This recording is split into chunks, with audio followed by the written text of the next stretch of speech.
je joue bien.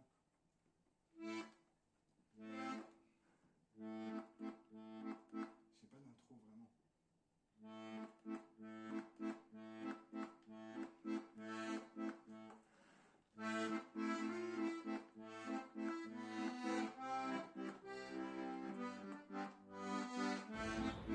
Euh...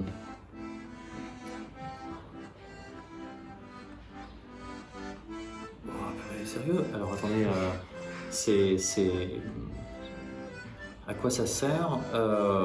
J'ai pas l'impression que ça serve à éviter de refaire des erreurs parce que celles qu'on fait, on les refait toujours. En revanche, c'est juste pour le plaisir. C'est juste pour le plaisir parce que les bons souvenirs c'est du plaisir et les mauvais c'est du plaisir aussi en fait, puisque ce ne sont que des souvenirs. Et donc c'est un peu des bonnes choses qu'on garde dans son coffre-fort perso, je suppose. Par contre, c'est pas tellement utile au-delà du plaisir, il me semble. Ouais, je pense que c'est juste pour le plaisir du coup. Oh purée, on retient quoi? On tire pas de leçon, on garde juste du plaisir. Et ça peut être du plaisir qui fait croire qu'on est nostalgique, mais c'est un peu étrange. Parfois on voit dans la nostalgie quelque chose d'un peu négatif, d'un peu qui comporterait du regret. Et en même temps, c'est étrange parce que c'est quand même du plaisir de revivre en réévoquant les souvenirs. Donc je vois pas comment ça pourrait être de la nostalgie pénible ou de la nostalgie triste. Peut-être, est-ce que ça peut être utile aux autres? J'en sais rien. On pourrait s'imaginer que nos souvenirs sont utiles aux autres et on pourrait s'imaginer qu'en les partageant comme un grand-père qui raconte ses souvenirs d'enfance, on pourrait apporter quelque chose aux autres en les faisant profiter de notre expérience. Et je suis pas sûr que ce soit vrai parce que les autres ne vivront pas les mêmes situations. De sorte qu'au fond, il me semble qu'on en arrive à l'idée que ça sert à rien et que c'est simplement agréable. Et que ça sert à rien. C'est pas forcément plus utile que de la fiction, il me semble.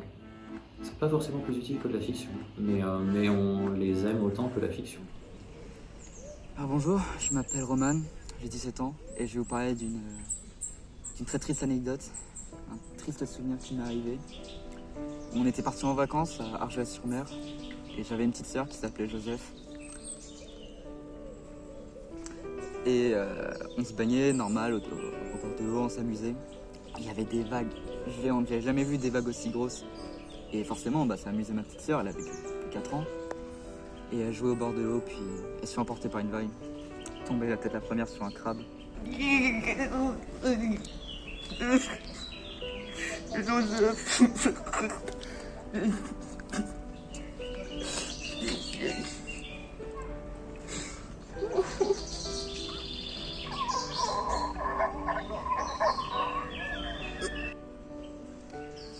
Et depuis, tous les jours, je viens me recueillir sur cet endroit.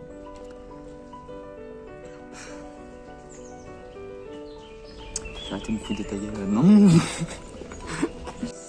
Bonjour, je m'appelle Marie, je suis professeure de lettres et j'anime l'atelier théâtre. Alors, si je devais raconter mon meilleur souvenir, je vais peut-être commencer par quelque chose de très personnel. Je pense que je me souviens de la première fois où je suis tombée amoureuse de quelqu'un. Vraiment amoureuse, disons ça comme ça en tout cas. On était dans sa cuisine à lui et il a mis la musique et tout d'un coup il s'est mis à danser. Et il m'a invité à danser, on était tous les deux dans sa cuisine et j'ai trouvé ça fantastique et je me suis dit ah oui, ça c'est l'homme de ma vie, c'est sûr. Oui, c'est toujours le même aujourd'hui. Non, du coup, vraie anecdote, c'était pendant les vacances d'été. C'est un détail important parce que du coup, il y avait beaucoup de monde. C'était à Sarlat, du coup, il y avait énormément de monde. Et il y avait un très vieux pote à moi que j'avais dans la région parisienne qui était venu. Et du coup, on se baladait en ville. Il y avait moi, mon frère, ma petite sœur et du coup, ce fameux pote. Et puis forcément, on a eu le jeu de merde pour combien. Donc, pour combien tu fais ça, pour combien tu fais ça. J'ai perdu et il fallait que je dise en gros à un mec excusez-moi, est-ce qu'il y a un endroit où je pourrais chier s'il vous plaît? Vas-y. C'est bon? Ouais. Bonjour, je m'appelle Sarah, donc je suis professeure au lycée Côte-Cordy. Et surtout, je suis passionnée de théâtre. Donc je vais raconter un souvenir qui est forcément lié à ça. Mon année de troisième, avec ma professeure de musique, nous avons monté une adaptation du spectacle de Starmania, de la comédie musicale, avec plein de rôles principaux, dont le mien, et j'ai interprété en alternance le rôle de Cristal et le rôle de Marie-Jeanne, la serveuse automate. Ça a été une telle expérience, un tel bonheur de monter sur scène que je savais pas déjà si je voulais être prof ou pas, mais je me suis dit dans la vie il faut que je fasse ça. C'est-à-dire ça m'a donné tellement envie de monter ce genre de spectacle, de monter, d'avoir cette ambiance de troupe incroyable. Et c'est aussi la première fois, alors c'était pas la première fois que je faisais du théâtre, mais c'est aussi la première fois que je chantais sur une scène. Voilà, donc, et après je n'ai plus arrêté jusqu'à mes 30 ans. Et donc là j'ai laissé un peu de côté le chant pour le théâtre, mais ça reste quand même deux passions qui font de moi aujourd'hui ce que je suis et sans lesquelles je ne pourrais pas exister. Forcément, moi je l'ai fait. Le mec il a une réaction genre giga choqué, tu vois. Et bon, j'étais content, j'avais fait mon défi, on est parti dans un magasin de bonbons. Et là il y a la dame du magasin, c'était un magasin de chemises, qui vient et qui me dit ouais, à cause de toi j'ai perdu un client, c'est vraiment pas sympa. Et avant même que je me mette à parler, mon frère il commence à prendre ma défense, il dit oui désolé, bon, il a dit un truc que je savais pas, il a dit si vous voulez je vous paye la chemise, je suis vraiment désolé. Et là sorti de nulle part, dans le magasin de bonbons, un mec probablement un peu bourré, il vient et puis il se met à engueuler mon frère, il dit ouais bande de petits cons, vous vous excusez auprès de la dame, c'est vraiment pas cool ce que vous avez fait, alors que vraiment il n'est pas dans l'histoire, il sait pas ce qui s'est passé. Et il commence à avoir une grosse engueulade comme dans les films, personne s'entend, ça parle dans tous les sens, on comprend rien. Ma sœur elle se met à pleurer et là mon frère, dans un grand charisme, il se met à gueuler on s'en bat les couilles. Il y a ses cheveux qui bougent et tout ça, on s'en bat les couilles. Et là il y a un gros blanc, tu vois.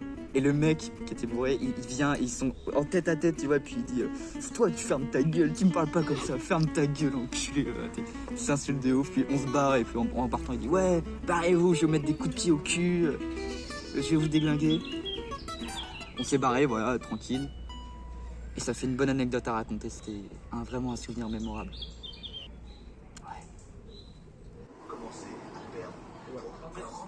Comme vous voulez. Oui, bon, j'étais à la gendarmerie, je suis resté 2 ans.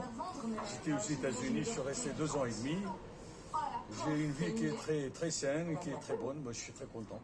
Et là je fais des kebabs, galettes marocaines, la viande du veau. Et bienvenue pour celui qui veut aimer ça. Voilà. Je suis très content. Sauf que cette fois t'es habillé, Sarah.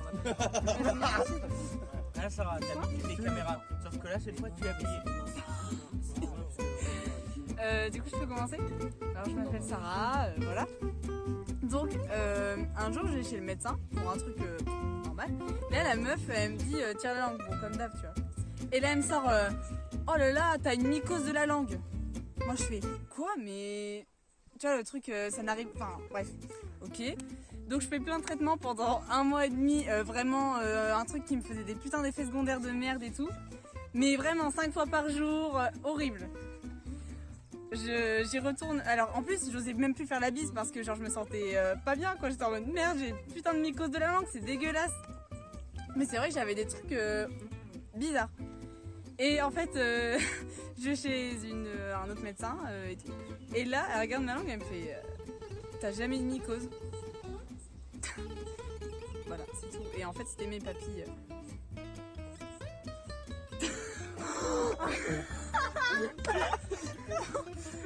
Putain, mais t'es... C'est quoi?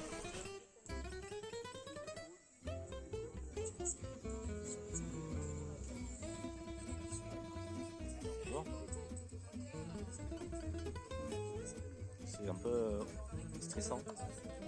Mais pourquoi tu m'as demandé de me mettre nu?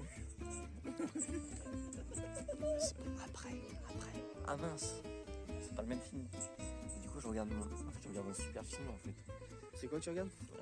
Remember, c'est un super gars qui l'a fait. Donc, Ah ouais. Bon, moi je regarderai alors. ouais, je te conseille. C'est disponible partout.